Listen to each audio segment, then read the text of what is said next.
Et là, le dernier projet en date, le dernier et le plus gros de loin, c'est un projet, je pourrais presque l'appeler un projet de vie. Ça occupe tout mon temps, tout mon esprit, toute mon attention, toute mon énergie. Et c'est le projet Nanook Expedition, qui débutera en avril 2022, qui se passe au Groenland.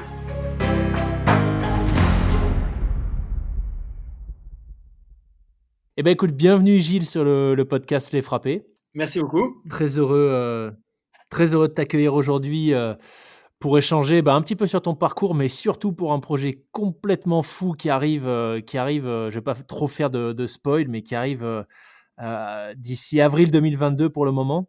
Un projet que tu as créé et dont tu vas nous parler, mais ouais, qui est quand même un gros projet d'envergure qui se passe en environnement plutôt isolé, plutôt hostile, au Groenland.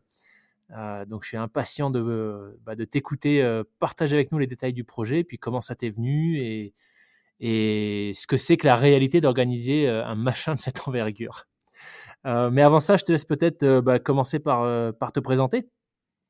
Ben oui, merci Loïc. Moi, je m'appelle Gilles Denis, j'ai 30 ans.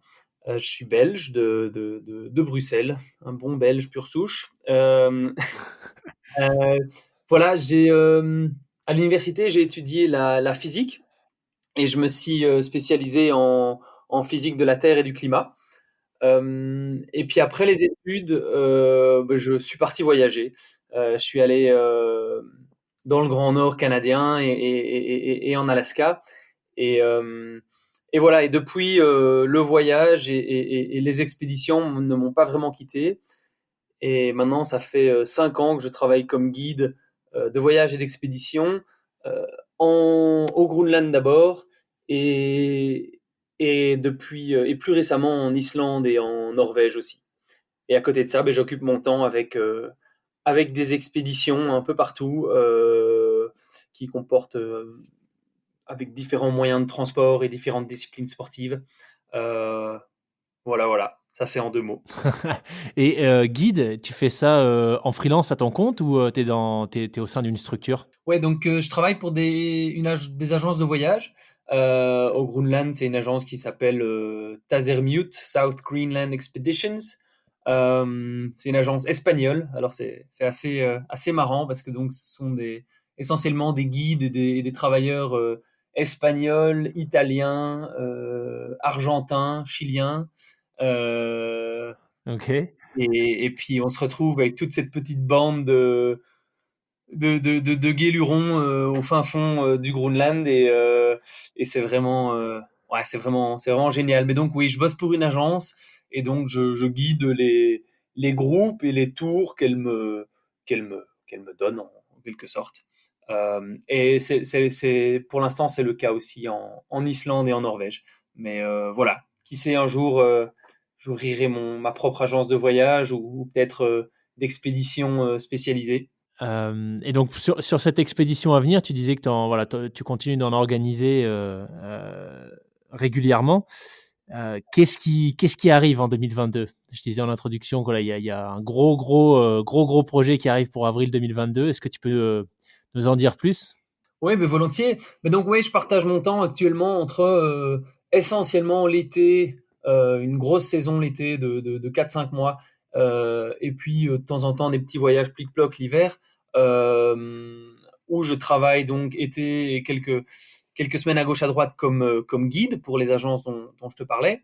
Et par ailleurs, le reste du temps, j'essaye de je mets en place des expéditions et j'accomplis des expéditions un peu partout. Il y a eu des expéditions de grimpe, de Big Wall en Chine.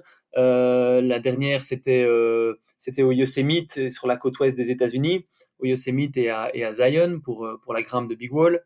Il y a eu des expéditions au Groenland, une super expédition avec mon petit frère au Groenland où on a réalisé un film qui s'appelle Frères des Glaces. Et là, le dernier projet en date, enfin le dernier et le plus gros de loin, c'est un projet, je pourrais presque l'appeler un projet de vie. Ça occupe tout mon temps, tout mon esprit, toute mon attention, toute mon énergie. Et c'est le projet Nanook Expedition.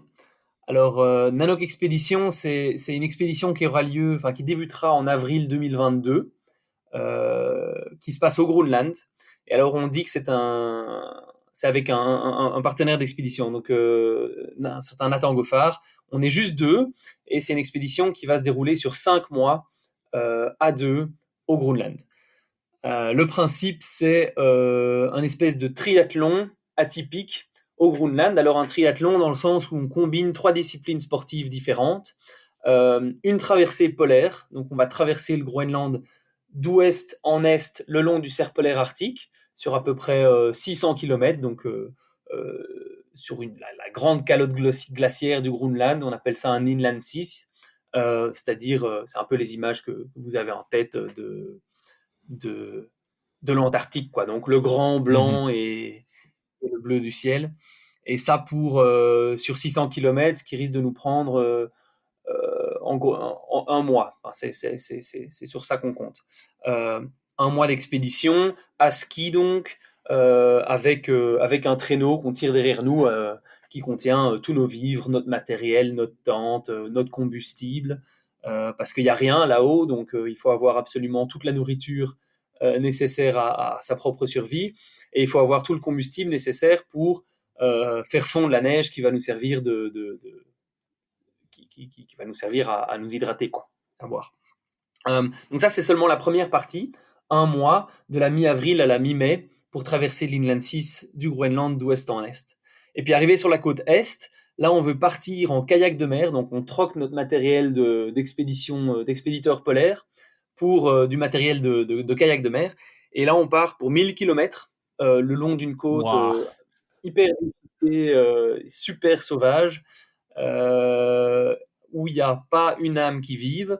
On part donc d'un petit hameau, une série de petits hameaux. Il y en a un qui s'appelle Tassilac. Voilà, il y a quelques petits hameaux habités là-bas sur la côte est. Et quand on quitte cette série, ces petits hameaux-là, cette zone habitée, on part sur donc 1000 km de côte, jalonnée de fjords gigantesques, de glaciers qui se jettent dans la mer, avec beaucoup de glace de mer aussi, donc beaucoup de banquises, des icebergs bien sûr, et alors des baleines, des phoques et des ours polaires. Voilà, voilà. Donc ça, c'est pour le kayak de mer. Et là, on sera parti pour, on compte un mois et demi à 2 mois. Ça, je peux revenir Ok. un peu là-dessus, ça va être très particulier. Et pour finir, la troisième partie, c'est l'escalade, ou plus particulièrement l'ouverture d'une voie en big wall, donc en grande paroi. Donc, le big wall, c'est un terme qui vient des États-Unis, qui désigne les parois qui sont suffisamment hautes et ou difficiles pour justifier le fait que tu restes plusieurs jours sur la paroi. Donc tu dors suspendu Ok. sur la paroi, dans ce qu'on appelle des portaledges. Et donc là, on se donne encore un gros mois ou jusqu'à ce que l'hiver euh, nous rattrape pour terminer vers la mi-septembre probablement notre expédition. Donc un bon 5 mois en tout. Ça, c'est le projet. Ok. Alors, avant qu'on rentre dans le détail, la première question quand même, c'est comment est-ce qu'un projet de cette envergure t'est venu en tête? Mais en vrai, l'histoire est assez chouette. Donc, j'ai découvert le Groenland la première fois comme aspirant guide, on va dire. Donc, je suis allé bosser comme collaborateur, comme assistant guide chez cette agence de voyage Tazermute. Et c'est comme ça que j'ai découvert le Groenland. Et alors, quand je suis arrivé, j'ai découvert plusieurs choses. Euh, j'ai été dans le sud du Groenland avec un des guides et un des groupes. Et on s'est retrouvé au pied de parois absolument gigantesques. Euh, L'une d'entre elles s'appelle alors tenez-vous bien, Nalumertorsuaq. C'est une paroi, une espèce de pilier de 1200 mètres de haut, donc c'est plus grand qu'El Capitan au Yosemite, qui est la paroi de référence dans tout ce qui est Big Wall au niveau mondial. Donc c'est plus grand que ce bazar-là, quoi. Et donc c'est un endroit dans un fjord qui s'appelle le fjord de Tazermute, justement du nom de la compagnie, euh, où il y a vraiment en fait une agglomération de big walls et de parois absolument gigantesques en granit, qui donne vraiment le vertige. Et avec les groupes, ce qu'on faisait, c'est que on faisait des randonnées pour se rendre au pied de ces parois et puis les admirer. Alors, d'année en année, à chaque fois, je rencontrais des grimpeurs là-bas parce que voilà, c'est une zone où des grimpeurs, bon, souvent des très très bons grimpeurs avec des partenariats, etc. euh, viennent ouvrir des voies, etc. Et donc je me suis rendu compte, voilà, qu'il y avait cet univers-là au Groenland de grandes parois. Et par ailleurs, des années auparavant, il y avait les frères Favres et Sean Villanueva qui avaient fait une expédition complètement dingue euh, avec des vidéos hilarantes sur une sur un trip qu'ils avaient fait au Groenland où ils étaient partis avec un voilier, et un vieux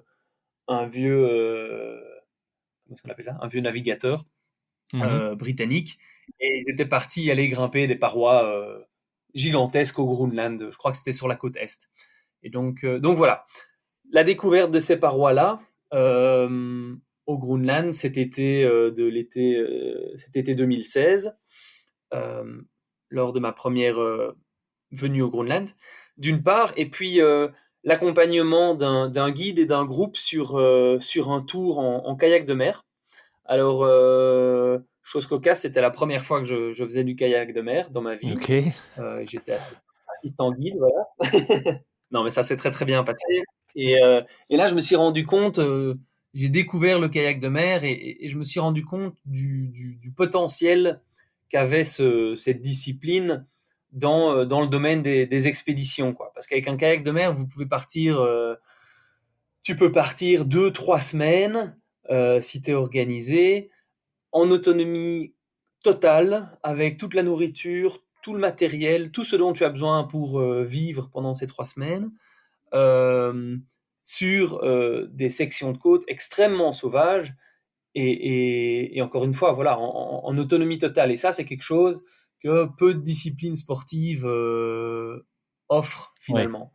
Partir avec le sac à dos en autonomie totale sur 2, 3 semaines, c'est beaucoup moins facile. Dans les expéditions polaires, ben, c'est ça aussi que j'aime bien avec les expéditions polaires, c'est que quand on tire la grosse poulka derrière soi, ben, on peut aussi être parti pour un bon bout de temps. Euh, et voilà, c'est cette espèce d'isolement dans des endroits super, super sauvages où on ne peut compter que sur soi-même et sa tête et ses mains. Et voilà, de découvrir le kayak de mer, ça a été très fort pour moi.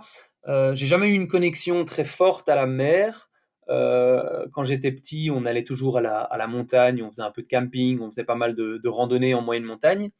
Euh, on n'était pas trop mer. Et j'ai vraiment découvert ce que c'était la mer et la symbiose avec la mer, avec l'océan, en faisant du kayak de mer. Et donc en rentrant de cette première fois au Groenland, j'ai tout de suite commencé à faire des stages en kayak de mer et puis à me former moi-même comme guide de kayak de mer jusqu'à faire la, la, la, la certification ISCA Coastal Guide, qui est le International Sea Kayak Guide Association, qui est réputé pour ce qui est expédition de longue durée ou en milieu reculé en kayak de mer. Ok. Et C'est une certification canadienne? c'est une certification internationale, ça se veut Ok. international. Il y a un peu plusieurs endroits dans le monde où cette certification, ou des modules sur cette certification peut être donné. À la base, ça a été lancé en Angleterre. Euh, Ok. et voilà, c'est vraiment très très intéressant. Je vous le conseille. Ça, c'est pour le kayak de mer. Et puis alors, euh, dernièrement, ça c'était une chouette histoire. Donc j'étais au Groenland, je venais d'y passer 2 mois et demi. Et alors bon, avec les groupes, c'est du tourisme d'aventure. Donc c'est de l'aventure. On part randonner plusieurs jours avec le sac à dos. On fait du kayak de mer jusqu'à 2 semaines en autonomie totale, complètement isolé. Donc c'est de l'aventure, mais ça reste du tourisme dans le sens où voilà, il n'y a pas une grande sélection sur qui peut le faire et c'est ouvert à peu près toute personne ayant une condition physique raisonnable. Et donc voilà, on reste confiné aux zones où, où il est relativement facile Oui, d'évoluer. Donc essentiellement la côte, etc. Et donc tout ce qui est intérieur du pays, avec l'Inland 6, les grands glaciers, la calotte glaciaire, c'est quelque chose qu'on voit moins. On en voit les glaciers évidemment, mais voilà. Et en revenant du Groenland en 2016, on était dans un petit coucou de la compagnie Air Groenland. Et alors là, c'était assez marrant parce que il semblerait que les pilotes de ligne d'Air Groenland n'aient pas les mêmes standards de sécurité que dans le reste du OK. monde parce que il faisait superbe et, et le pilote a pris la parole et s'est adressé à tous les passagers de l'avion et nous a dit chers passagers, j'ai rarement vu une météo aussi clémente et un ciel un ciel aussi clair et aussi beau. On voit l'Inland 6, donc la grande calotte glaciaire, euh, qui s'étend d'ouest en est du Groenland depuis le cockpit. C'est absolument fabuleux et on commence à voir les montagnes de la côte est qui commencent à se dessiner en sortant de l'Inland 6. Et pour ceux qui veulent, je vous invite à venir Ah contempler ça génial. depuis le cockpit. Et donc voilà, on a été un par un dans le cockpit de l'avion, quoi, ce qui est euh, assez dingue.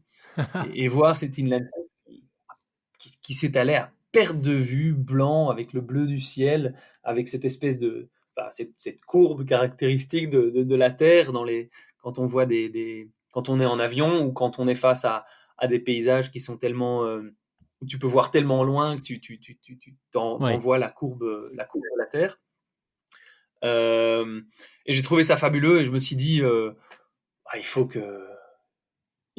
une fois dans ma vie que j'aille sur cet Inland 6, quoi. C'est un endroit, c'est un mélange c'est pas un endroit où je devrais être, et puis je crois que je peux me débrouiller, quoi. Je crois que je peux y aller, je crois que je peux le faire.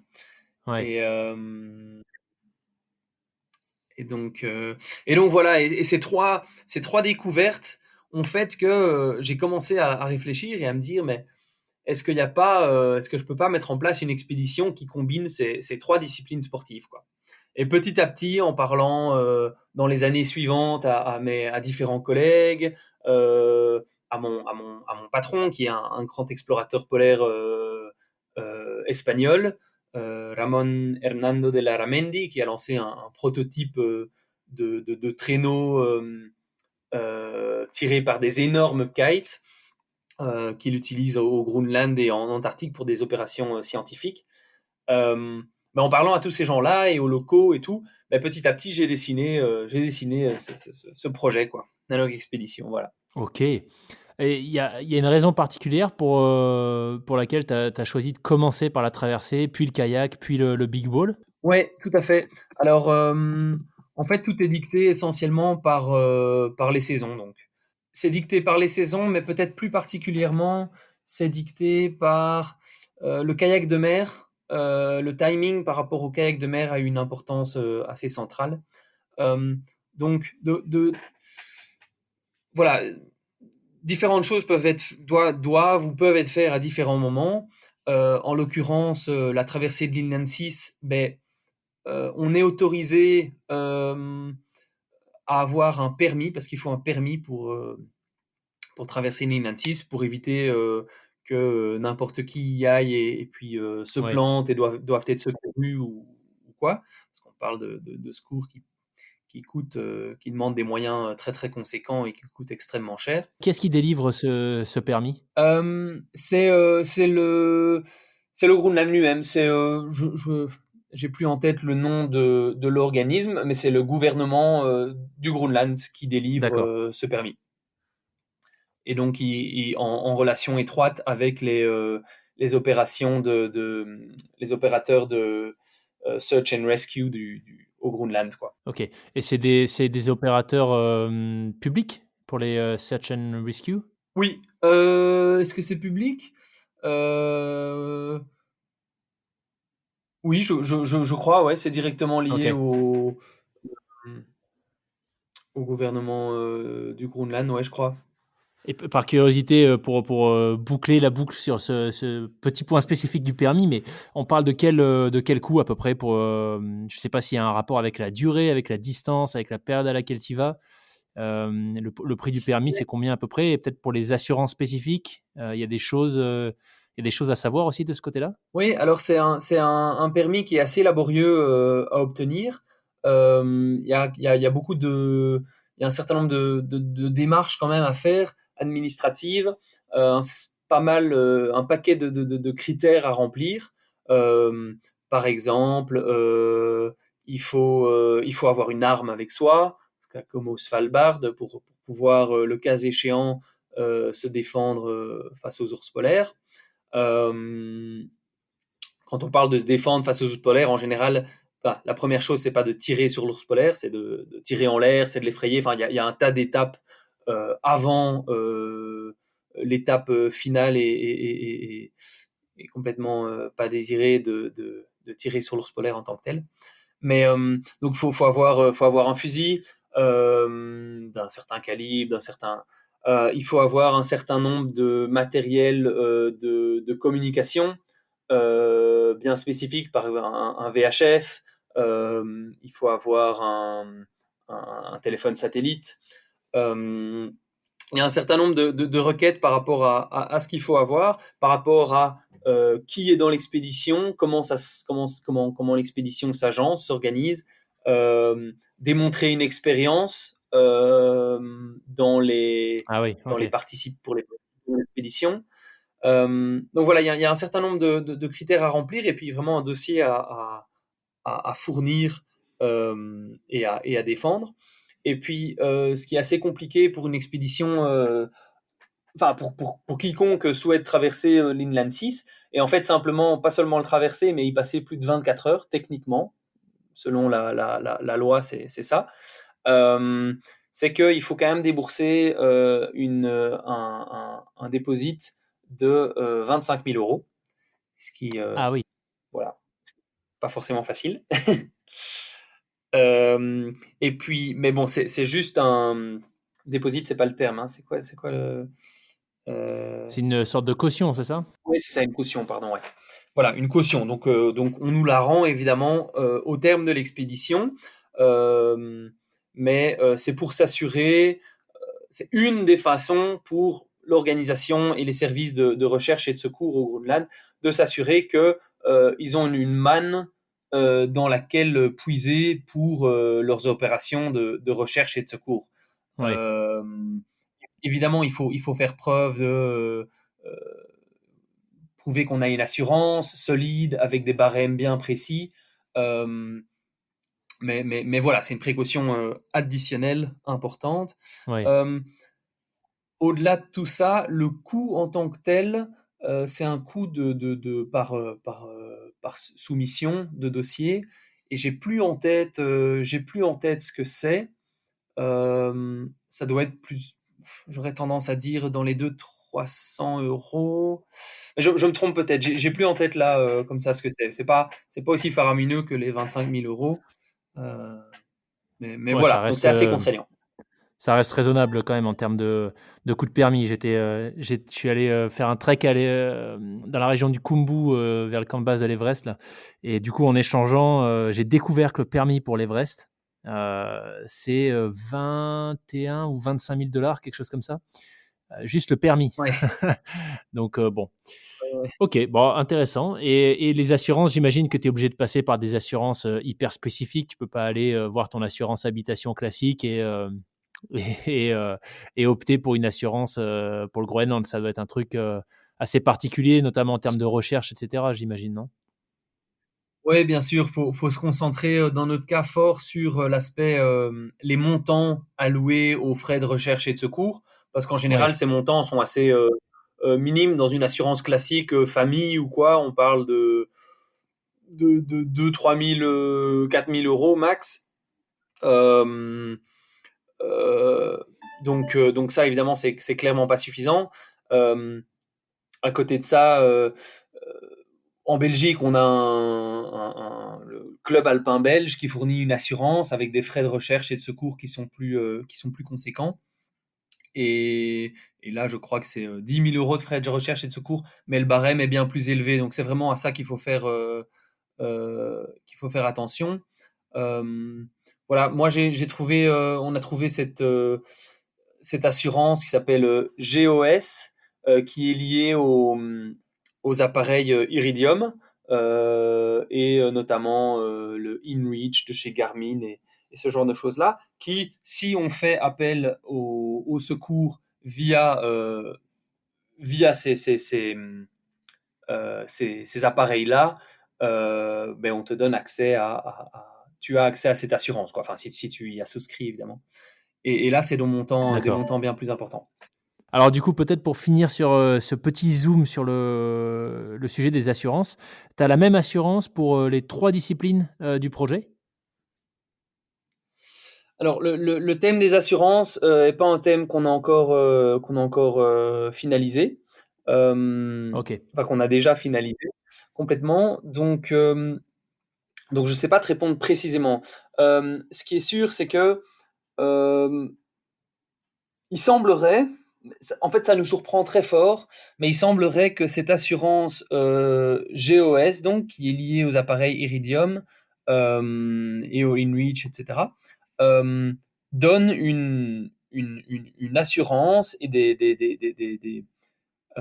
limites suffisamment élevées en termes de recherche et de secours euh, pour le Groenland, enfin pour ce dont on a besoin, euh, à des prix qui sont quand même enfin, qui sont très intéressants par rapport à des assurances ultra spécialisées et spécifiques comme on a pu en trouver euh, sur le net qui coûtent vraiment des petites fortunes. Euh, donc voilà, à côté de ça, il faut une assurance voyage béton, mais là, avec assurance rapatriement, frais médicaux, etc., Oui. etc. Il faut faire attention qu'il n'y ait pas de clause exclusive, mais a priori, euh, outre les frais de recherche et de secours, le reste peut très bien être couvert par une assurance du type enfin voilà, Europe Assistance ou Alliance, une assurance bien béton, voyage. A priori, ça fait tout à fait l'affaire. Et ces assurances OK. peuvent être facilement complétées par des assurances. Par exemple, moi, ce que je fais souvent dans des expés, c'est combiner l'assurance de mon affiliation au club alpin belge, qui est donc spécifique, enfin, qui fonctionne dans le monde entier. Il n'y a pas d'exclusion sur les expéditions, etc. L'assurance, par exemple, du vieux campeur. C'est deux assurances qui fonctionnent bien ensemble, qui peuvent être complémentaires, et donc les montants s'additionnent, et, euh, et ça peut venir en très bon complément à une assurance plus classique voyage, quoi. Donc D'accord. voilà, en combinant plusieurs assurances, en tout cas c'est le fruit du résultat de mes recherches, en combinant plusieurs assurances, il y a moyen d'avoir un package assez solide qui a priori vaut tout à fait pour l'expédition qu'on veut faire, quoi. OK.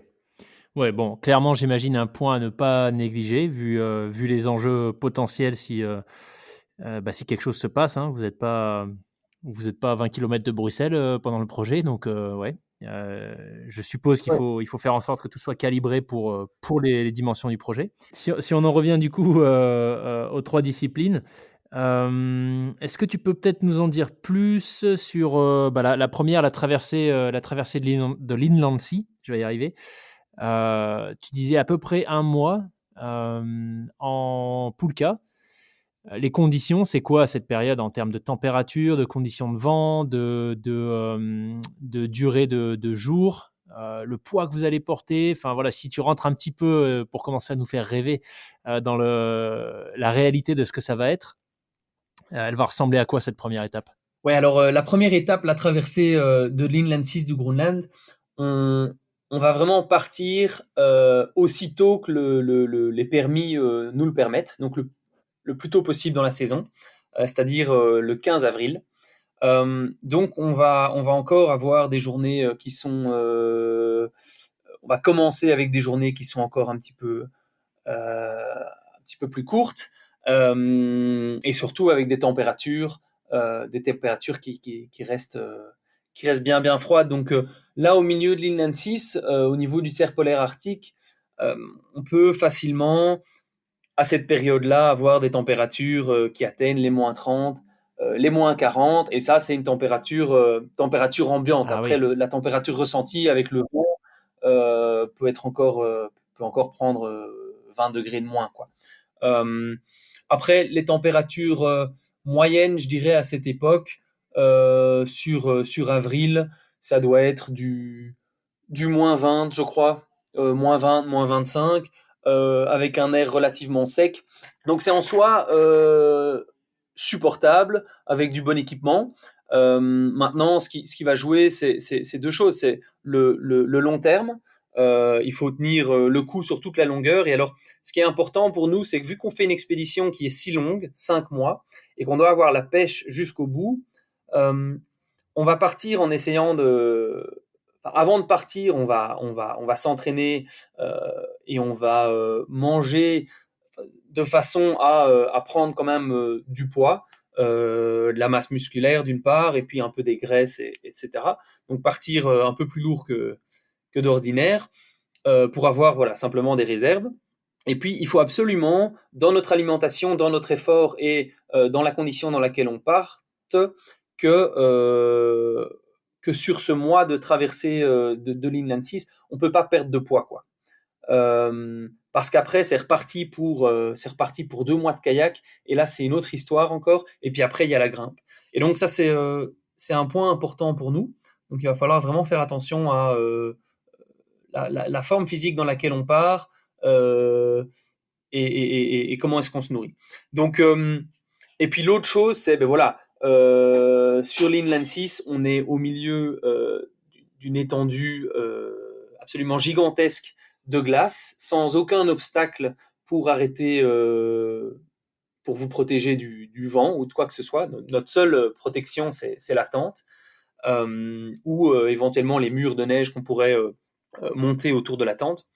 Et donc là, il peut y avoir des vents très costauds, quoi. Des vents de 100, 150, 200 km/h. Et à ce moment là, faut pas faire de conneries, quoi. Euh, le plus gros risque à ce moment-là, c'est, bon, évidemment, si on est dehors en train de marcher, etc., mais a priori, ce ne serait pas le cas s'il y a un vent à 200 km/h. C'est les gelures et une quelconque peau exposée risque de geler très très vite. Euh, et puis, ce qu'il faut surtout, c'est quand on monte la tente et quand on déballe notre traîneau, quand on sort du matériel, faut surtout rien perdre, quoi. Et a fortiori pas laisser la tente s'envoler, parce que là on est vraiment foutu, quoi. Euh, donc ça, c'est un peu le challenge. Et puis, voilà, des températures d'une moyenne de -20, -25, mais qui descend facilement et souvent, et parfois pour plusieurs jours, plusieurs semaines à la fois, à des -30, -40, avec des pics peut-être même à -45. Donc, euh, donc voilà, quelques bons challenges. Et puis à côté de ça, il y a le poids du traîneau. C'est sûr qu'on va partir avec un traîneau qui est relativement lourd, vu qu'on part pour 30 jours. Euh, Là, je dirais que pour le traîneau, mais au niveau de la nourriture, on va essayer de se limiter à 1 kilo par personne par jour. Donc on travaille avec une société ici en Belgique qui s'appelle l'Epivit, qui fait des conseils en nutrition, et qui produit des compléments alimentaires naturels. Et, et donc, on a le nutritionniste de l'Epivit qui nous aide de ce point de vue-là, en se basant sur un certain nombre de données qu'on a déjà d'expéditions passées ou d'autres explorateurs, pour faire vraiment des menus qui soient voilà, qui fonctionne bien, qui soit non seulement hyper calorifique, mais équilibré, tout en étant le moins volumineux possible et en pesant pas plus d'1 kilo. Donc ça, c'est un peu Mmh. notre référence, 1 kilo par personne par jour, du point de vue de l'alimentation. Donc ça fait déjà 30 kilos par personne. Et puis à ça, on ajoute tout le matériel, le poids ouais, de tout l'équipement et du traîneau lui-même. On est facilement à 60 kilos par personne. Ouais, facilement, quoi. Et vous emmenez, tout l'équipement en double pour cette expédition? Tout l'équipement en double? Tu veux dire Par exemple, 2 tentes, au cas où, tu vois? par Ou sécurité? ouais, exactement, par sécurité. Ouais, on peut pas se permettre d'emmener tout en double, non. Typiquement la tente, je crois pas qu'on va amener 2 tentes. Hem, c'est vraiment, voilà, il faut se driller et presque ouais, s'entraîner en fait, à monter la tente de la façon la plus efficace avec un protocole bien clair entre mon partenaire Nathan et moi. Euh, voilà, pour éviter les soucis. Euh, une chose qu'on prendra sans doute certainement en double parce que ça pèse pas trop et parce que c'est vraiment essentiel à notre survie, c'est un réchaud par exemple. Le réchaud MSR, enfin MSR ou autre, mais euh, le réchaud c'est ce qui nous sert voilà, à réchauffer notre nourriture, à nous nourrir, mais surtout à faire fondre la neige pour nous hydrater. Donc, si on n'a plus de réchaud, on ne survit pas plus de. Voilà, on en a pour quelques jours et c'est fini, quoi. Euh, la tente, à la rigueur, la tente, ce serait vraiment désastreux. Euh, ouais, clairement, perdre la tente, ce serait la fin de l'expédition. Euh, mais voilà, on peut toujours se faire un abri en neige le temps que les secours arrivent. Après, si on est à 3 jours de la fin, on fera le gros push et voilà quoi. Et on y arrivera. Mmh. Tu disais sur la durée des jours, qu'elle sera un peu plus courte, enfin qu'elle sera pas encore, complète, on va dire, à la mi-avril. Ça fait un lever de soleil, coucher de soleil vers quelle heure ça? Euh, je t'avoue que j'ai pas ça en tête là tout de suite. Donc on est vraiment au niveau du cercle polaire arctique. Euh, à la mi-avril, on est au moment de transition euh, hiver-printemps. Donc, je t'avoue plus avoir ça en tête. En fait, on va. Non, en fait, c'est pas tout à fait vrai. On va commencer avec des jours quand même relativement longs en fait. À la fin avril, on aura déjà des jours qui sont bien bien longs. Pas encore le OK. soleil de minuit, mais au début avril, je sais pas, je dirais peut-être 8 heures d'ensoleillement peut-être. Non, donc pardon, Ah oui, bon, ça va, sur ce coup-là, voilà. pas de problème. Ah ouais, j'imagine qu'il y a tellement de paramètres à planifier, prévoir, tellement de choses à organiser que c'est pas évident de conserver toutes ces petites infos en tête, au fur et à Ouais, mesure que le projet se prépare. il y a certaines choses que voilà qu'on se permet d'oublier un petit peu parce que ça fait pas partie Ouais. de la priorité du moment. Mais non, non, enfin, j'ai dit des conneries. Clairement, à la mi-avril au Groenland, au niveau du cercle polaire arctique, les jours sont déjà relativement longs. OK, donc là, on est à la fin de la première manche, 30 jours, des conditions quand même, pas mal rudes, hein, d je pensais pas il puisse y avoir des vents, jusqu'à 200 kilomètres/heure. Bon, les températures -35, j'avais à peu près ça en tête. Avec le facteur vent, ouais, c'est clair qu'il faut faire gaffe à ce qu'il y ait pas 1 cm² de peau exposée parce que sinon c'est l'engelure, garantie. Et donc ça vous mène, a priori mi-mai, fin mai, sur la côte est du Groenland. Comment vous allez gérer la transition du coup avec la deuxième partie de l'expé qui est le kayak? D'un point de vue logistique, vous avez de la récupération entre les 2 étapes ou c'est vraiment, enchaîné, enchaîné? Oui, donc dû à l'ampleur de l'expédition et au matériel très différent dont on a besoin dans chaque discipline. Euh, ça aurait évidemment été hyper sexy de pouvoir partir dès le début avec absolument tout le matériel et toute la nourriture et tout ce dont tu avais besoin pour toute l'expédition et de rester en autonomie totale sur les 5 mois. Mais pratiquement, euh, si quelqu'un fait ça, quand quelqu'un arrive à faire ça, je me prosterne. Mais non, en gros, c'est quand même 5 mois d'expédition donc, et 3 disciplines sportives très différentes. Donc clairement, on ne peut pas avoir tout le matériel avec nous dès le départ et certainement pas tous les vivres, tout le combustible, etc. Donc en fait, l'expédition est organisée en 3 parties relativement indépendantes. Et donc dans chaque partie, c'est euh, une expédition, donc l'expédition polaire, l'expédition kayak de mer et l'expédition escalade, Big Wall, sont 3 parties distinctes qui s'influencent évidemment fortement l'une dans l'autre parce qu'un retard sur l'un va fortement influencer sur Ouais, leur clairement. expédition. Et le timing est quand même relativement serré.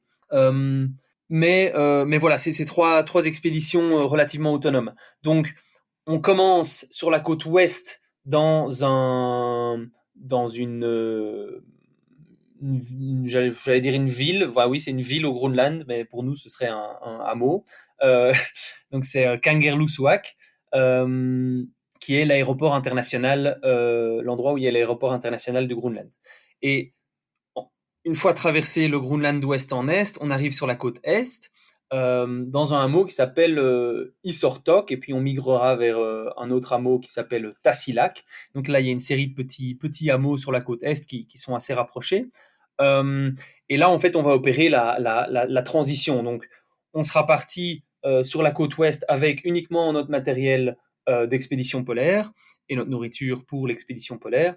Et puis, arrivé sur la côte est, on récupère nos kayaks de mer et tout ce qu'on aura préparé à l'avance et envoyé par voie de cargo sur la côte est. Euh, et on renverra, on déposera et on renverra le matos d'expédition polaire. Donc il y a une logistique qui est quand même assez conséquente, qui demande de s'y prendre fort à l'avance, qui demande aussi au niveau logistique, on nous demande souvent pourquoi est-ce qu'on a besoin par exemple, nos sponsors ou quoi nous demandent pourquoi est-ce qu'on a besoin du matériel si tôt, parce qu'on leur demande le matériel quasi un an à l'avance. Mais en fait, dès la mi-octobre, au Groenland, la banquise et la glace de mer se resserrent autour du Groenland, enfin l'eau de mer gèle, la banquise se crée et donc les glaces renferment l'accès au Groenland, quoi. Et donc la deadline, la limite absolue pour envoyer par voie de cargo du matériel au Groenland, c'est la mi-octobre. Euh, et puis, ben, on a besoin d'obtenir le matériel bien avant ça pour le tester, le préparer, faire les ajustements nécessaires, etc., etc., quoi. Donc voilà, il y a cette transition entre chaque expédition. Donc à Tassilac, on opérera la transition entre l'expédition polaire et l'expédition en kayak de mer. On s'octroie une marge de 1 à 2 semaines euh, par sécurité. Et vraisemblablement, Oui. cette marge sera la bienvenue, peut-être pas en totalité, mais pour se reposer un tout petit peu quand même de la première section et entamer la seconde. Et puis voilà, pour vraiment préparer le matériel et tout ce dont on a besoin pour la suite. Puis c'est aussi le moment où notre équipe de film, qui est composée de 2 amis belges, vidéastes et photographes, ce sont aussi ces moments de transition où nos équipes de film vont venir nous rejoindre pour, voilà, sur le à chaud, sur l'émotion, etc., venir nous interviewer, faire des belles images du Groenland, de notre arrivée, et puis à chaque fois participer à des petites sections de chacune de nos 3 expéditions, quoi. Donc, dans les premiers jours, à chaque fois, ils nous accompagneront pour faire des images et l'idée d'en faire un chouette film parce que faire vivre des expériences comme ça et ne pas du tout le partager, c'est assez dommage en fait au final. On n'a personne avec qui Mmh. en parler. Ça peut être une expérience assez solitaire au final. Et puis c'est tellement dommage. On va dans des endroits qui sont si beaux, qui sont circulés, qui ont besoin aussi d'attention médiatique, l'attention du public, parce qu'on sait que ce sont des endroits qui sont fragiles et qui sont d'autant plus fragilisés d'année en année par les réchauffements climatiques et toutes les choses qui nous tombent dessus. Et je crois que l'un des membres de cette équipe, c'est Richard, il me semble? Richard Oui, Mardens qui a déjà été invité sur le exactement. podcast. Le bon vieux Richard qui va vivre avec donc un certain Alexandre Aiguremont. Donc ils sont tous les deux belges, mais ils vivent tous les deux au Canada. Euh, deux grands copains qui sont non seulement photographes et vidéastes, mais qui sont eux-mêmes aventuriers. Et donc voilà, quelque part, ça fera aussi plaisir de revoir d'autres têtes à certains moments, parce que 5 mois à deux, c'est quand même un gros challenge, Ouais. même si avec Nathan, le courant passe hyper bien, mais voilà, faut se rendre compte que c'est quand même 24 heures sur 24 qu'on passe avec une autre personne. On mange ensemble, on dort ensemble, on fait du kayak ensemble, enfin on fait absolument tout ensemble, 24 heures sur 24 pendant des jours et des jours. Le plus long, ça va être donc le kayak de mer pendant 2 mois, sans s'arrêter.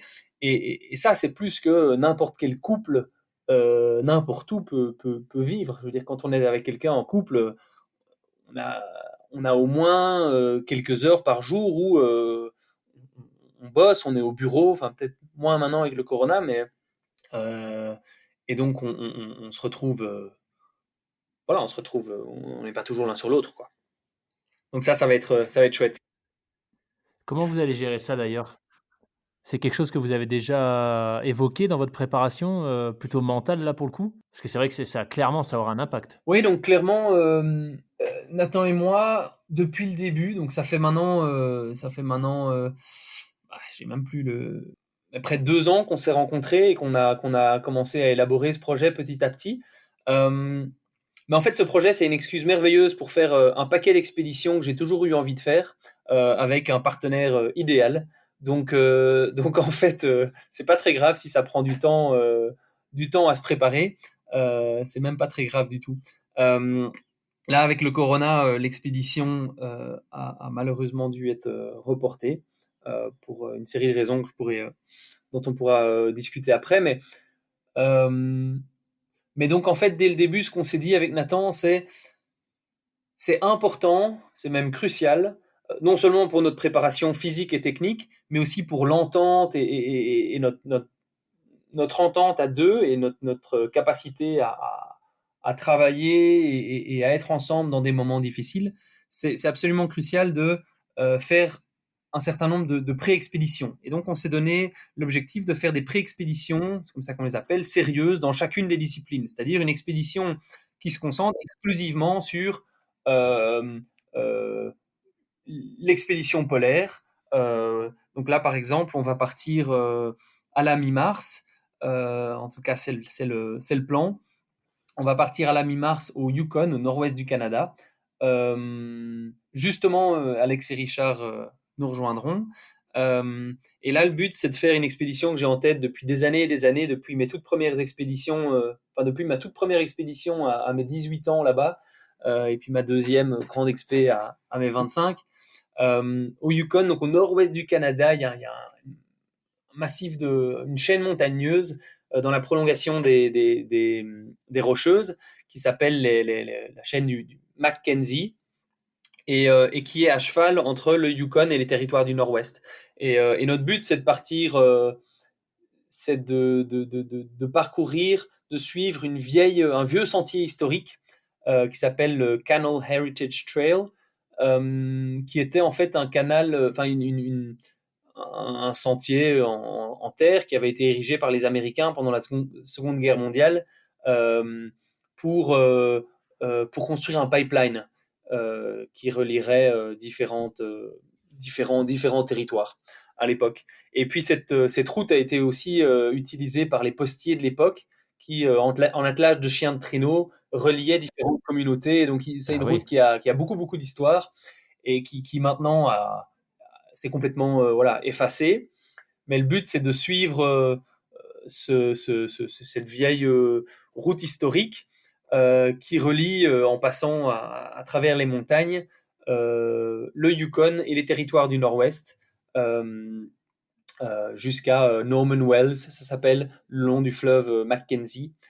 Et ça, ce sera un mois d'expédition en plein hiver, enfin à cheval sur l'hiver-printemps, donc avec les traîneaux, les skis et les températures bien bien froides comme on les aime. Voilà, ça c'est un exemple.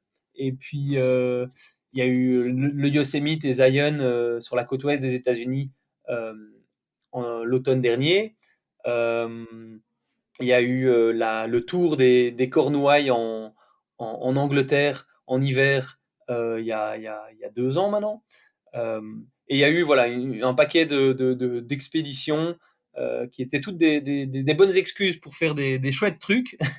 Mais voilà, le but en était se préparer physiquement et techniquement, mais aussi et peut-être surtout euh, forger cette entente entre Nathan et moi euh, et notre capacité à bosser ensemble dans des Oui. conditions difficiles et avec la fatigue, le stress, etc. etc. quoi. C'est intéressant de voir à quel point vous avez anticipé ça, parce que tu dis que ça fait, ouais, vous avez déjà mené plusieurs de ces expéditions, donc je pense que tu vois, c'est un aspect peut-être qu'on a moins tendance à voir quand on se penche sur bah, des expéditions qui ont été réalisées. On ne se rend pas forcément compte, enfin en tout cas, moi j'ai l'impression en n'étant pas vraiment dans le milieu des expéditions, on a du mal à se rendre compte de l'ampleur de la préparation et de la durée que ça peut prendre. Donc c'est vachement intéressant de t'entendre partager bah, le fait que voilà, c'est un travail de plusieurs années en réalité.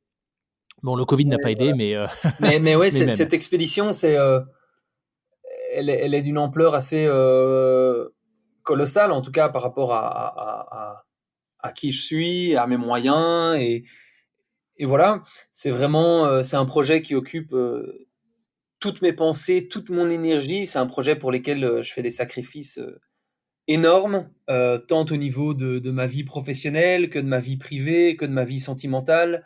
Euh, et tout ça, ce projet, cette idée folle, dicte ma vie et à peu près tous mes faits et gestes et tous mes choix depuis 2016, c'est-à-dire depuis ma première découverte du Groenland. Et depuis, tout ce que je fais, tous les choix que j'ai faits allaient dans la direction de euh, me préparer au mieux pour ce rêve et pour ce projet complètement fou qui, au départ, je vais être bien honnête, m'effrayait. Il m'effrayait parce que je savais que j'étais assez fou et assez têtu pour vouloir le faire. Et parce que je savais que à ce moment-là, je n'avais absolument pas les capacités et les connaissances pour mener à bien ce projet. Euh, mais voilà, donc les sacrifices, ils sont assez nombreux. Et voilà, ce qu'il a toujours emporté, c'est la passion, c'est l'envie de réaliser ses rêves complètement fous. C'est de vivre pour quelque chose de plus grand quelque part. Et puis, comme je l'ai dit, ce sont toutes des excuses merveilleuses pour aller passer des moments complètement inoubliables Oui. dans des endroits fabuleux, quoi, et dans la nature avant tout, parce que c'est ça un peu la base de tout, c'est l'amour de la nature et l'envie de s'y retrouver en communion totale et pendant de longs mois, quoi. Alors c'est bon, c'est absolument passionnant. Si on pouvait avoir 3 heures sur le sujet, je pense que je te les prendrais. Mais on n'a pas ces 3 heures. Donc, si on doit, je suis en train de réfléchir sur quoi est-ce qu'on zoome. Parce que on a bien parlé de la première étape. La deuxième, on a commencé à l'évoquer. Mais tu as mentionné quelque chose de très intéressant par rapport aux thématiques du podcast qui sont tous les sacrifices qu'implique un projet de cette envergure. Alors j'aimerais bien peut-être que tu nous en dises un peu plus. Qu'est-ce que c'est cette face cachée de l'iceberg et quelque part que les gens ne voient pas quand on monte une expédition sur plusieurs années, une expédition aussi complexe? Mais c'est bon, tout dépend du background qu'on a et d'où on vient un petit peu, je crois déjà. Mais moi, voilà, je suis pas né avec une tenue de sport. Je suis pas j'ai jamais été un sportif professionnel. Euh, j'ai J'ai jamais fait de la compétition, ni en escalade, ni en kayak, a fortiori. Il n'y a pas de compétition d'expédition polaire. Il y a des records, mais. Euh, et donc, je n'ai pas je n'ai pas cet historique-là. Et donc, c'est vrai que pour quelqu'un comme moi qui n'a pas cet historique de sportif de haut niveau ou quoi, c'est un challenge qui est vraiment assez colossal. Colossal pourquoi? Colossal parce que déjà, il faut faire ses preuves.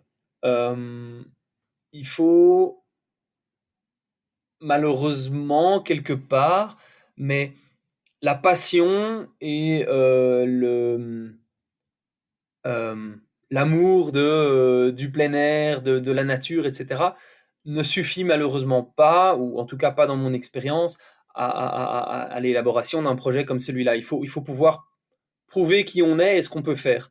Bon, c'est un peu normal quand on demande à des sociétés de nous suivre et même de nous sponsoriser. Oui. C'est sûr qu'elles veulent avoir quelque part une garantie de retour sur investissement. Donc, si elles donnent de l'argent ou du matériel à deux cocos qui vont faire 2 jours d'expédition sur les 5 mois et puis qui vont plus en pouvoir, ça va pas. Mais donc, ça a été quelque chose, surtout l'hiver passé, qui a été incroyablement énergivore, incroyablement fatigant mentalement aussi, de devoir prouver qui on est, ce qu'on peut faire, et notre valeur quelque part, euh, tous les jours à tous les sponsors et toutes les sociétés, tous les gens qu'on contactait à propos de ce sujet, quoi. Clairement, quand on s'est pas encore fait un nom, euh, c'est difficile de se démarquer, c'est difficile d'être pris au sérieux. Et donc, il y a vraiment un travail énorme de ce côté-là. Ça, c'est une première chose. Euh, et puis au niveau identitaire aussi, c'est quelque chose qui me bouffe assez fort parce que j'ai toujours fait des expéditions, j'ai toujours été faire des trucs un peu fous dans la nature, etc. Pour 2 raisons. De un, parce que je suis un grand rêveur et que j'ai cette envie dévorante de réaliser mes rêves. Je trouve ça quelque chose d'absolument magique aussi, qu'une idée puisse se transformer en une réalité. Bon, ça vaut dans tous les, dans tous les domaines de la société, mais je trouve que c'est vraiment quelque chose de très très beau de ce côté-là. Mais j'ai toujours fait ces expéditions pour ces raisons-là, mais, mais, mais pas parce que c'était mon métier enfin, avant, pas parce que j'avais envie de me prouver à qui que ce soit, autre qu'éventuellement un petit peu à moi-même. Euh, et là, je me retrouve à faire une expédition où clairement je dois parler à des gens, donc non seulement à des partenaires financiers, des sponsors, etc., pour prouver ma valeur, mais aussi le but, c'est de faire en sorte que les gens, de partager ce projet, donc que les gens s'y intéressent, idéalement que les gens puissent en apprendre quelque chose, puissent vivre un peu l'aventure avec nous. Euh, et donc il y a ce côté très fort qui revient tout le temps de se prouver et d'être dans la lignée de ce que je dis au monde, quoi. Et ça, c'est quelque chose aussi de très fort avec les réseaux sociaux, euh, où on voit ça. Euh, voilà, j'ai envie de faire ces expéditions, j'ai envie de faire de réaliser ces rêves fous, mais je suis qui je suis. Je suis pas j'ai pas l'historique d'un sportif professionnel.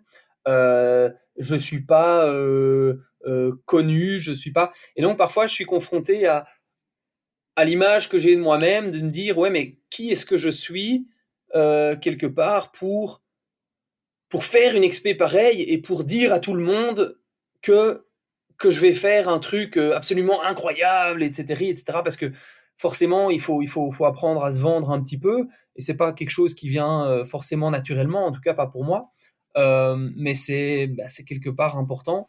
Et donc, il y a cette introspection de est-ce que je suis vraiment qui est-ce que Mmh. celui que je prétends être, quoi. Est-ce que celui que je vends sur les réseaux sociaux, par exemple, est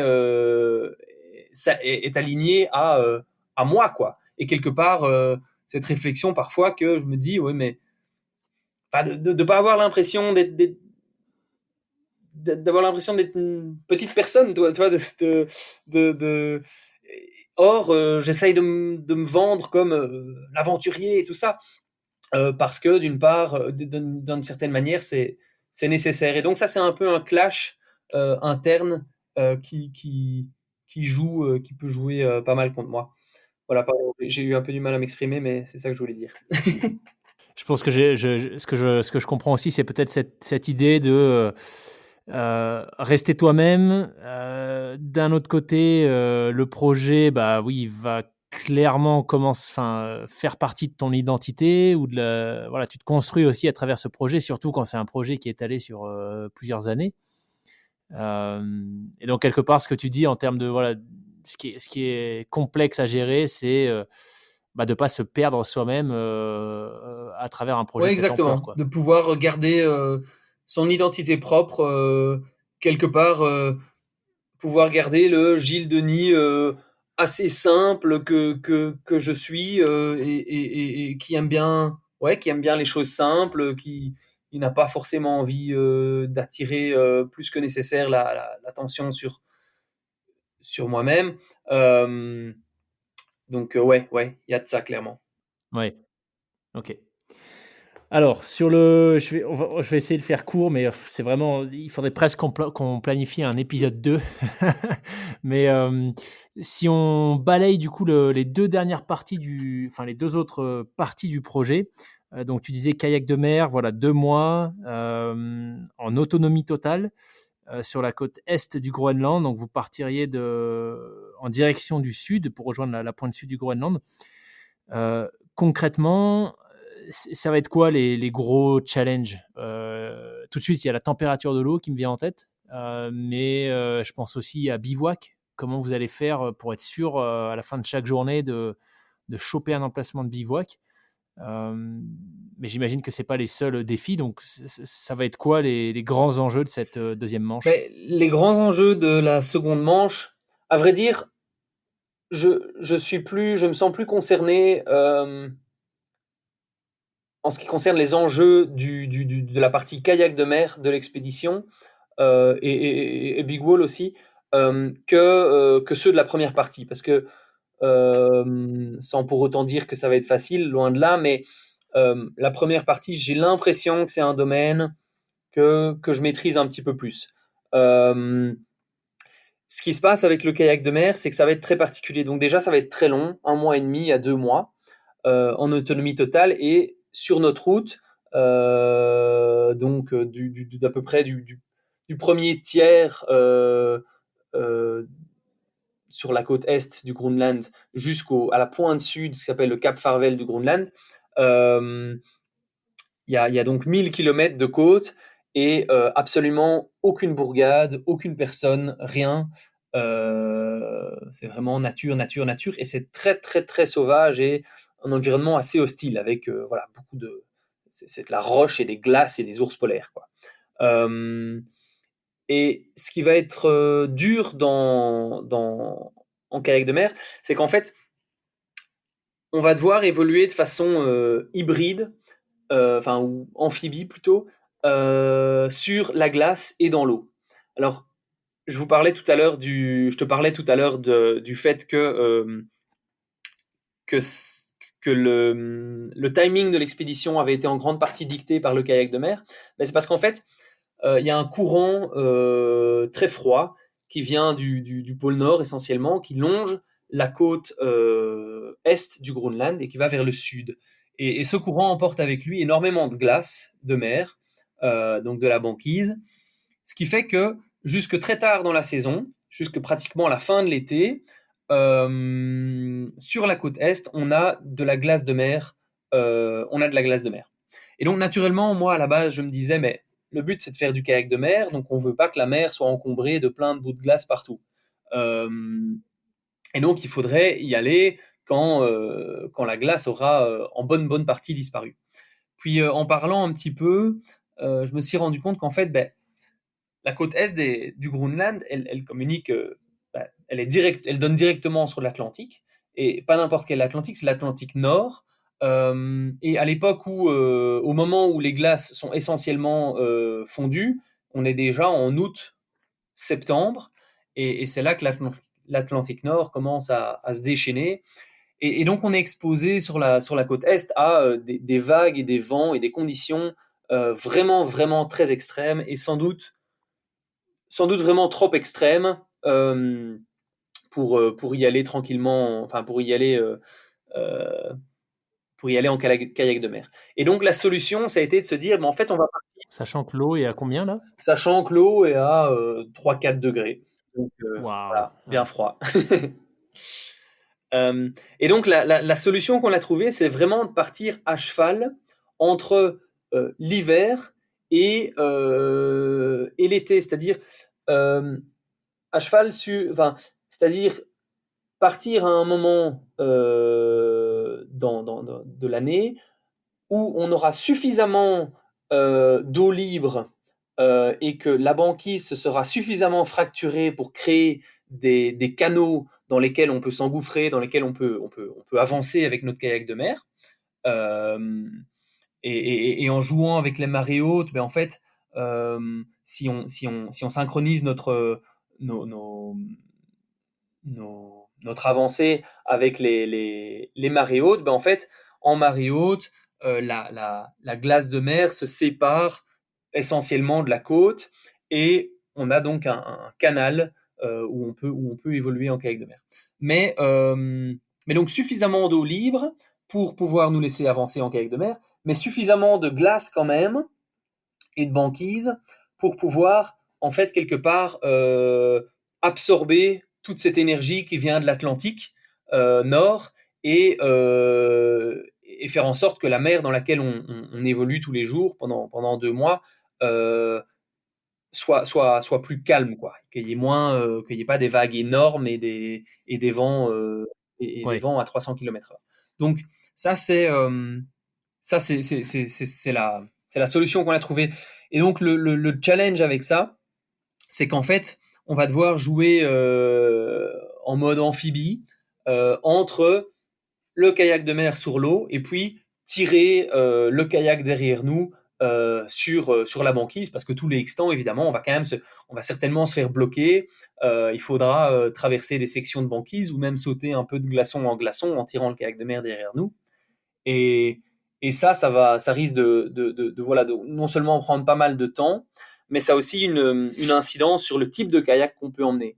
Et le type de kayak qu'on peut emmener, étant donné ce terrain-là, ça va être un kayak qui va être plus petit, plus maniable, avec une proue ronde et un fond plat, ce qui fait qu'on va pouvoir facilement l'accoster en cognant la pointe quelque part sur la banquise, euh, en allant faire monter l'avant du kayak sur la banquise, en prenant un peu de vitesse.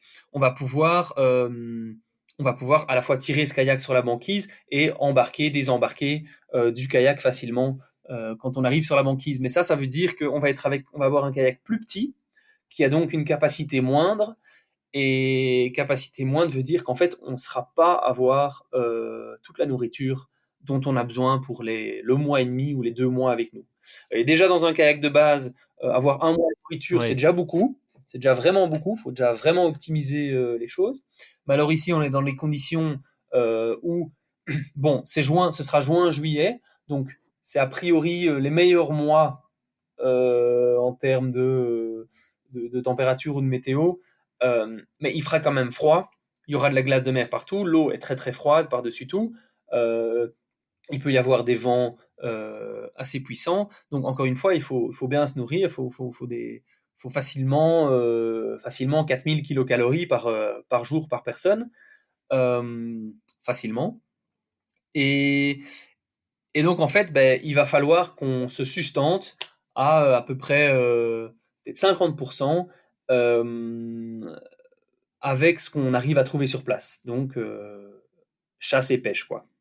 Et donc, ça va être Ah un ouais, vous gros allez problème. carrément chasser, pêcher. Oui. D'accord, Donc, ça va être un- excellent. Ouais, parce que j'allais te demander, comme tu disais, à peu près 1 kilo par personne, et par jour pour la première étape, la traversée de l'île Nancy. Oui, sur le kayak, ça faisait 60 kilos, donc j'étais en train de commencer à calculer, et comment vous allez faire ça. Donc OK, vous allez chasser et pêcher pour la moitié de l'expé kayak, c'est hallucinant. Et comment vous faites pour l'eau? Parce que je suppose qu'à cette période, il y aura peut-être pas forcément de la neige accessible sur les côtes, si? euh, de la neige, peut-être pas tout le temps, mais de la glace, on en aura tous les jours. Donc, ça, de toute façon, on peut toujours Oui, trouver de la glace. Et la glace, essentiellement, ne contient, enfin, c'est de l'eau douce, vu qu'elle rejette le sel en se congelant. Et donc voilà, la glace, on aura toujours. Et puis, il y a quand même, bon, il y a énormément de glaciers. Il y a l'Inland 6 qui vient très très proche, qui vient quasi jusqu'au bout sur la côte est. Donc, et ce sera juin, juillet, donc les mois d'été. On aura des cours d'eau avec de l'eau potable, quoi. Enfin de l'eau douce. Donc ça va pas être ouais, trop un eau problème. consommable, ouais. Ça devrait pas être trop un problème. L'autre problème, ça va être D'accord, les ours OK. polaires. Ça, c'est voilà, c'est quelque chose qui nous questionne pas mal, enfin à juste titre. Euh, et clairement, c'est quelque chose qui fout un peu les boules, quoi. Parce qu'un ours polaire, c'est une sacrée bestiole. Ouais. Et ça, comment, enfin, il y a quoi de particulier que vous puissiez faire pour, éviter les rencontres ou en tout cas, réagir correctement si vous en rencontrez un? Mais alors, c'est surtout de la prévention, comme souvent dans, dans la nature. C'est surtout de la prévention. Donc, quand on pose le campement, on met par exemple on tend un câble à 5-10 mètres autour de la tente, et ce câble est relié à un système ouais, pas ultra compliqué, hein, mais un petit système d'alarme. Et en fait, si un ours, bah bon, évidemment, ça peut marcher avec un renard arctique ou n'importe quoi, mais si un ours s'approche de notre tente et trébuche sur ce fil, sur ce petit câble, il déclenche une alarme qui est très stridente, très désagréable, qui d'une part, qui dans un premier temps peut faire fuir l'ours, mais surtout, parce que ça les fait pas fuir systématiquement, surtout nous réveiller nous. Et alors nous, ben, on est alerte, et avec le fusil, les fusées, enfin toute la pyrotechnie qu'on aura avec nous. Euh, et donc voilà. Donc si on rencontre un ours, ben, essentiellement, enfin si on voit un ours au loin, essentiellement on va tout faire pour l'éviter, le contourner, et voilà. Le reste, Ouais, euh, le reste c'est essentiellement de la précaution. Donc, ce qui est, je crois, plus inquiétant, bon, s'il y a des longues sections de banquise, on pourrait être confronté on pourrait rencontrer des ours sur la banquise. Évidemment, les ours, ils sont dans l'eau, ils sont sur la banquise. Donc, je crois que tant qu'on est dans notre kayak de mer, a priori, il n'y a pas trop de soucis. Sur la banquise, là, c'est un peu plus de risque. Moi, je crois que le plus ennuyeux, c'est une fois qu'on pose le campement, parce que là, on est statique et puis on vient avec beaucoup d'odeurs dont l'ours n'a pas forcément l'habitude, donc ça attire. Et voilà, c'est là qu'il faudra être particulièrement prudent, mettre stocker la Ouais. nourriture sur un grand rocher, par exemple, loin de la tente, euh, et un certain nombre de précautions de ce type-là, quoi. Ouais, c'est un paramètre qu'on n'a pas forcément l'habitude de prendre en compte pendant ses vacances, mais mais un paramètre important. Donc là, on arrive au bout du mois et demi, des mois de kayak. Il reste le big wall. Donc là, je suppose que vous allez avoir, également 1 à 2 semaines de buffer entre la deuxième et la 3e étape. Avec le changement de matériel, t'expliquais que voilà, les équipes de photos, vidéos, vous rejoindraient sans doute pour immortaliser les premiers instants. Du coup, même question sur la dernière branche de ce projet complètement fou. Les grands enjeux, t'expliquais tout à l'heure que vous allez passer plusieurs jours perchés dans la paroi. Euh, Sachant que ce sera une première tentative d'ouverture, hein, si j'ai bien compris. C'est quoi les enjeux du coup à ce moment-là? Sachant que vous avez déjà accumulé la fatigue, potentiellement les complexités logistiques à gérer. Donc, qu'est-ce qui va vous rester à assumer pour finir ce projet correctement? Mais voilà, pour la troisième partie, je crois que il va y avoir un certain nombre de challenges. Euh, on va être un petit peu pressé par le temps parce que le but est d'arriver idéalement à la mi-juillet, mais vraisemblablement plutôt à la fin juillet dans le sud du Groenland, là où on compte ouvrir un big wall. Et c'est déjà relativement tard dans la saison. Les grimpeurs sont souvent dans le sud du Groenland. La bonne saison, c'est essentiellement juillet et puis ouais, la première quinzaine d'août. Après ça, ça commence à. Bon, en fait, l'hiver commence à nous rattraper, quoi. Euh, donc, il va y avoir cette pression de temps qui va jouer tout au long du parcours. Ce qui va être compliqué pour la grimpe, c'est d'arriver après 3 mois d'effort avec suffisamment de punch, d'énergie pour encore ouvrir un big wall, quoi. Je crois que ça va être un réel défi parce que parce qu'aussi c'est un effort différents. Donc, sur la partie expédition polaire ou en kayak de mer, on parle d'efforts d'endurance, d'endurance de longue durée et de résistance ouais, à l'effort, mais aussi aux conditions, etc. En escalade, c'est plus de l'effort de courte intensité, enfin de forte intensité sur des courtes durées.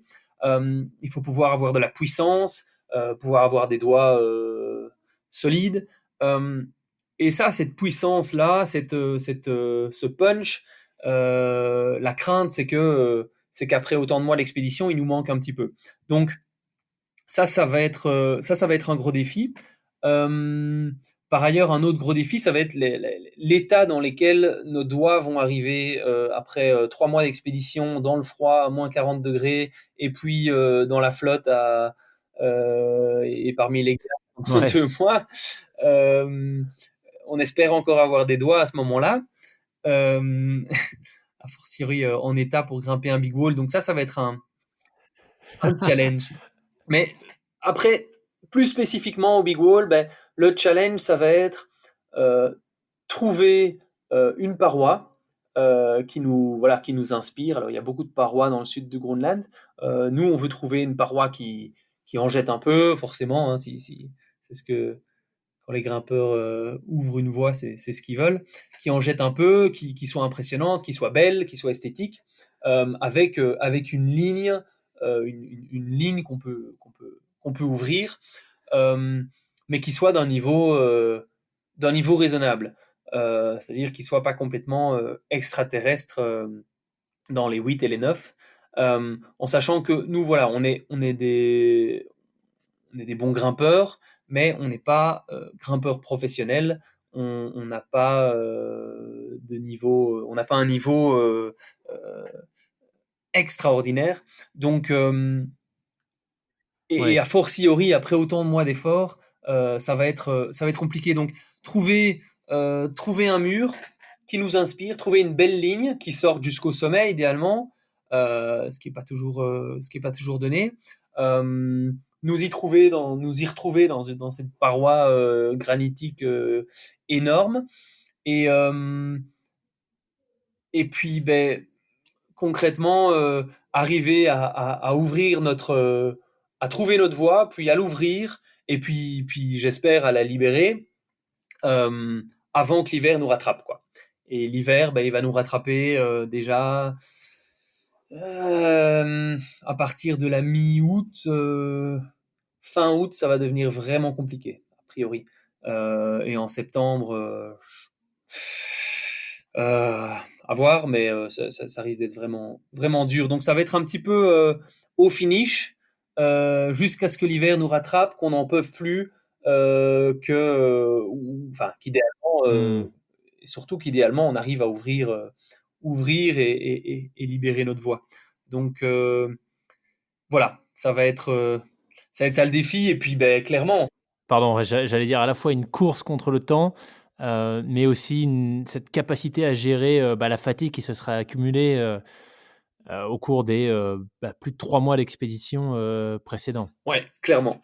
Et puis par ailleurs, ben, évidemment, plus spécifiquement, c'est sûr que l'ouverture d'un big wall, c'est pas quelque chose de facile facile.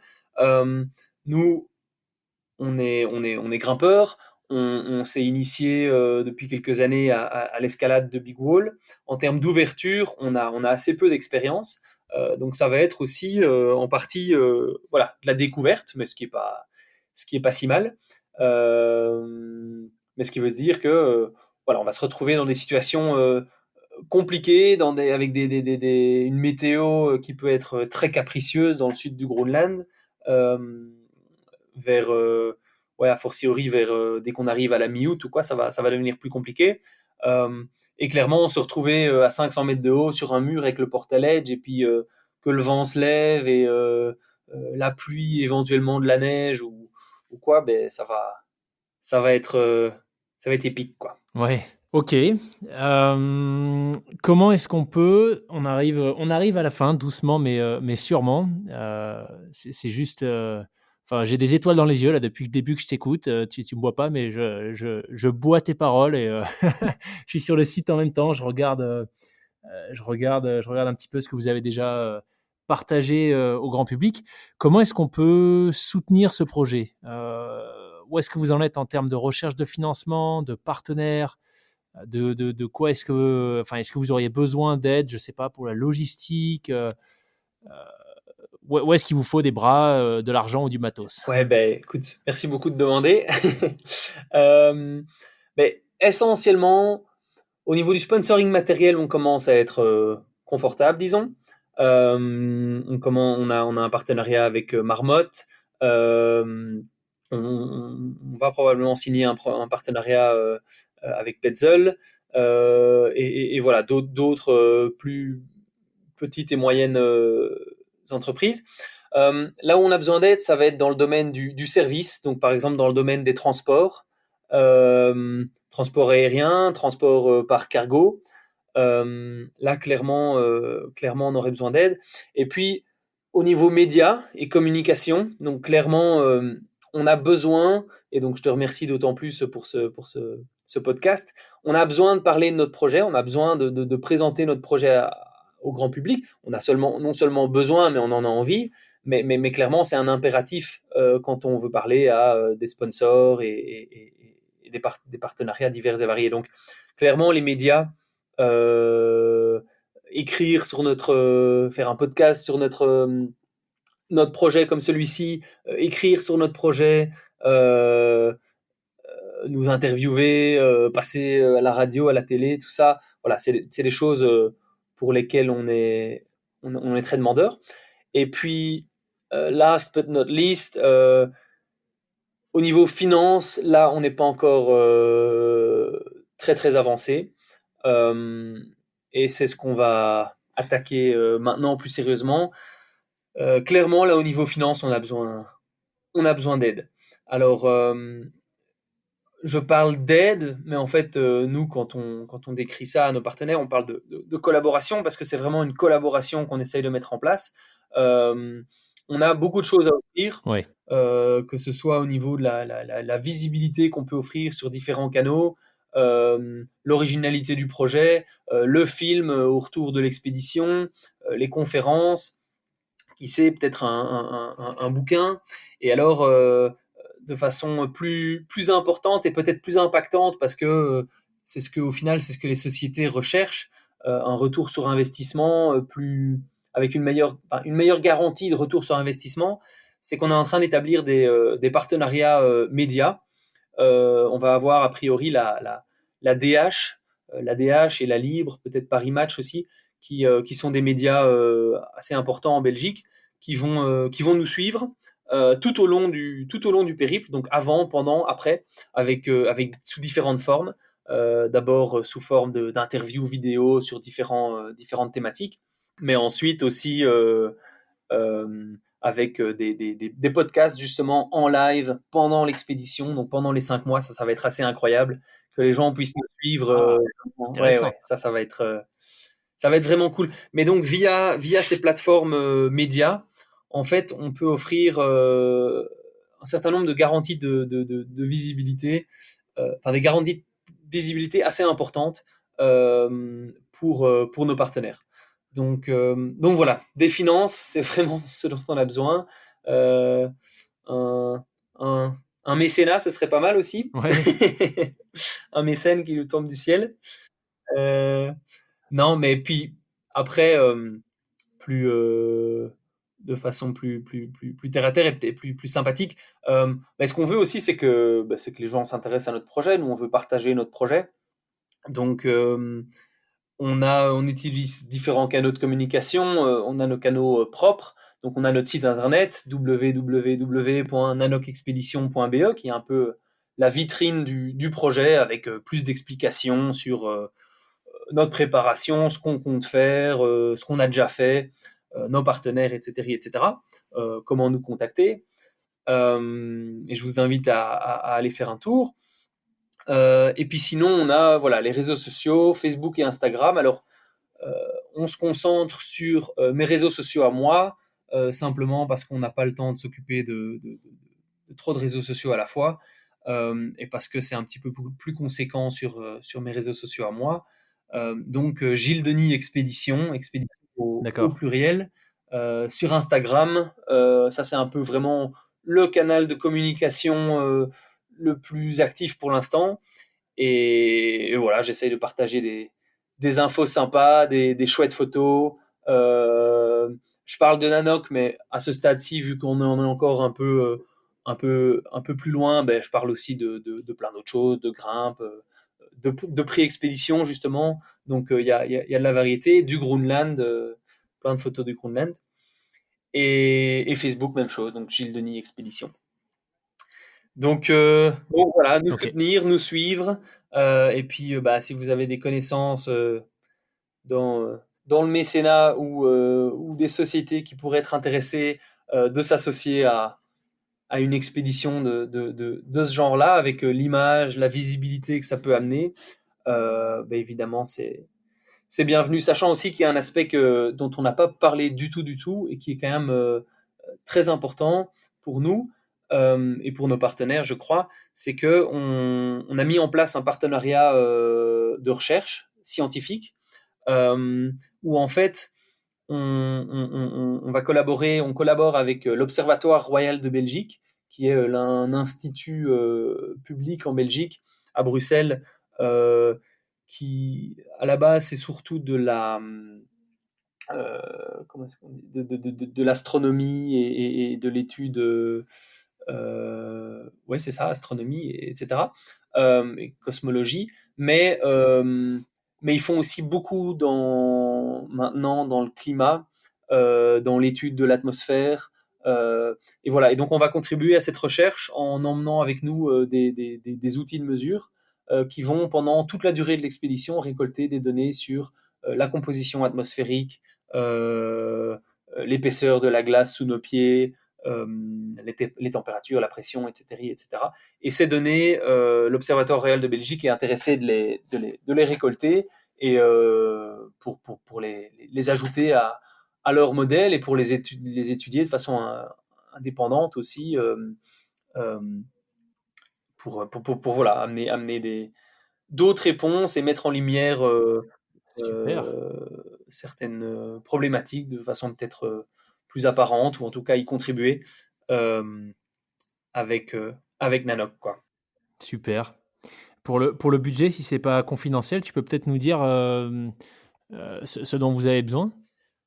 Ben, le budget, tout compris de l'expédition, et ça comprend l'accompagnement de l'équipe TV aussi, l'équipe de film aussi sur place, et leur accompagnement, enfin, et tout le matériel, tous les transports et une partie des pré-expéditions qu'on a mis en place, c'est 250 000 euros. Quand même un budget conséquent. OK. Et ben, écoute, on va faire de notre mieux, hein, pour, relayer tout ça. Moi, je trouve que le projet est juste, complètement dingue. Je ne sais pas si sur votre site, vous avez déjà un système de crowdfunding ou de dons ou ce genre de choses pour les individuels? Oui, alors on a un système de crowdfunding, enfin de dons en fait, ouais, sur le site web. C'est dans la page, je crois qu'elle s'appelle Comment participer à l'aventure, sous l'onglet parrain et sponsor. Et voilà, là, Ah, ouais, ouais. on offre différents moyens de nous contacter ou de nous aider. Et donc, il y a notamment la possibilité d'un don. Et on a déjà eu quelques dons généreux qui font bien plaisir, parce que c'est vrai que de bosser si dur et quelque part gratuitement jusqu'à présent pendant des années, ben ça fait du bien d'avoir un peu de reconnaissance. Et puis l'air de rien, c'est pas facile de boucler les fins de mois, forcément. Donc, avec Ouais. tout ce qu'on dépense en énergie, en temps et en argent dans ce projet. Donc voilà, il y a cette possibilité-là et n'hésitez pas. Bah, écoute, je mettrai tous les liens en description de l'épisode évidemment, vers le site, vers votre compte Facebook, Instagram, Génial. et est-ce qu'il y a d'autres supports que tu vois sur lesquels, enfin qui seraient intéressants que je partage? Euh, Facebook, Instagram, le site web. euh, non, a priori, c'est vraiment les trois plateformes qu'on utilise. OK, Euh, bon, LinkedIn aussi pour le plus professionnel. C'est quelque chose ouais. que j'utilise pas mal pour contacter justement des marques, des sociétés, et voilà. Donc ça peut être éventuellement ajouté aussi, mon LinkedIn.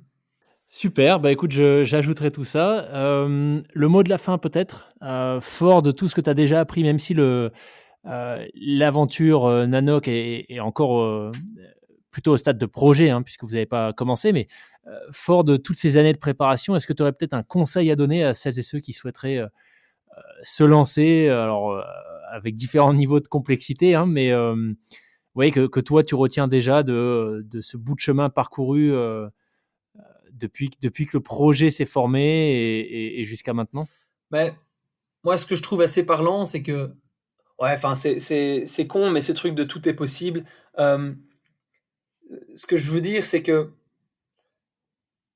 j'ai pensé ce projet en 2016, euh, avec une expérience existante, un historique existant, de voilà d'autres expéditions dans le grand froid et de l'escalade, etc. Mais encore une fois, je n'avais pas le profil d'un athlète professionnel ou de quelqu'un qui avait déjà fait ça toute sa vie ou dont les parents ou avaient été immergés dans ce milieu dès sa naissance. Euh, et quand j'ai pensé à ce projet, j'avais pas encore de partenaire évidemment et je savais que j'allais avoir du mal à trouver un ou des partenaires pour ce projet.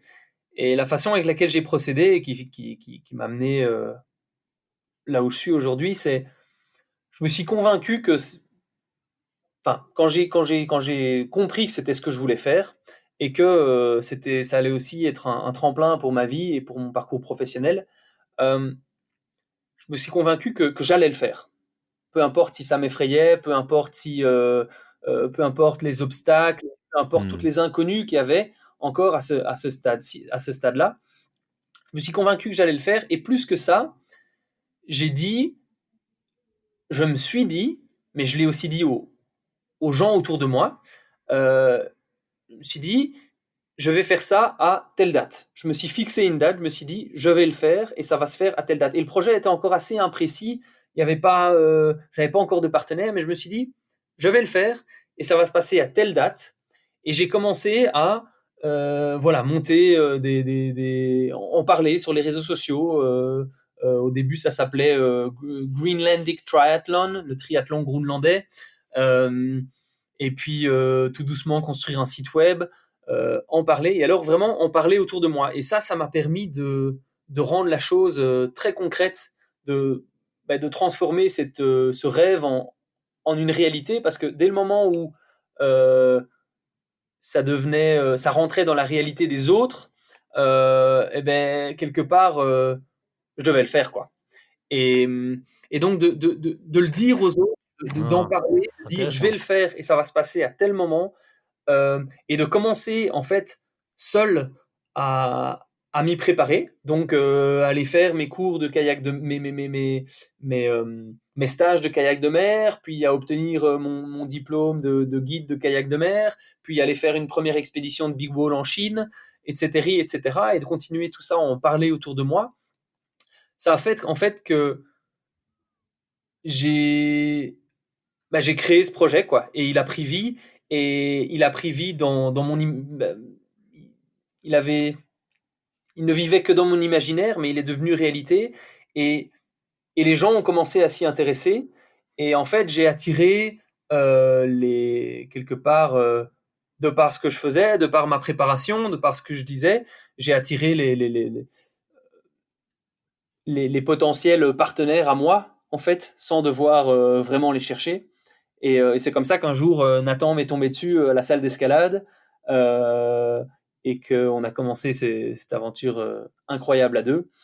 Et j'ai beaucoup de chance voilà, de l'avoir trouvé, et on forme une paire vraiment géniale. Mais, euh, mais voilà, c'est vraiment de croire en son projet, de croire en son rêve, même s'il est fou, même si on n'a pas toutes les clés en main, même si même s'il fait peur, même si il y a encore énormément d'inconnus, mais voilà, de mettre une date, d'en parler autour de soi, de dire je vais le faire, de se convaincre qu'on va le faire, et puis plus particulièrement de s'y préparer euh, petit à petit. En fait, au final, ça a dicté ma vie depuis 2016. Et grâce à ça, j'ai fait un tas de choses absolument exceptionnelles. Et quelque part, je me suis construit ce profil d'aventurier, c'est avec ses compétences, ses connaissances. euh, et voilà, tout ça partait d'un rêve, d'une idée, et un rêve dans lequel qui me faisait peur, et dans lequel j'avais du mal à réellement me projeter, quoi. Ça, c'est un peu la force Ouais. ouais, la force des rêves, quoi. Et super, super conseil pour finir. Gilles, merci beaucoup. J'adore cette notion de, quelque part, faire en sorte que l'idée, le rêve devienne un petit peu ancré dans la réalité, en utilisant la date de départ, et le fait d'en parler autour de soi. C'est un super tips. Merci, merci beaucoup pour ton temps. On a dépassé, mais écoute, c'était passionnant. Donc, moi, j'ai adoré échanger avec toi sur les détails de Nanook Expédition, et comment le projet t'est venu, à quoi ça va ressembler, comment tu le structures. C'était juste passionnant. Je suis impatient de voir la suite. Ce qui est bien, c'est qu'on a tous le temps de suivre un peu le projet, puisque c'est voilà, avril 2022, il y a encore un petit peu de temps devant nous. Génial. Et ben écoute, j'espère que je suis sûr que ton parcours jusqu'à présent inspirera beaucoup d'auditeurs, d'auditrices. J'espère que quelques-uns, quelques-unes parmi ces personnes pourront aider à l'avancée de Nanook. Et puis bah, d'ici là, je te souhaite à Nathan et à toi tout le meilleur pour le projet, et je vais vous suivre avec grande attention. Un tout grand merci, Loïc. Ça fait toujours plaisir les encouragements et voilà, de pouvoir en parler à des gens qui comprennent un peu le délire et qui sympathisent avec le projet. Top. Merci beaucoup, Gilles. Merci beaucoup, Loïc.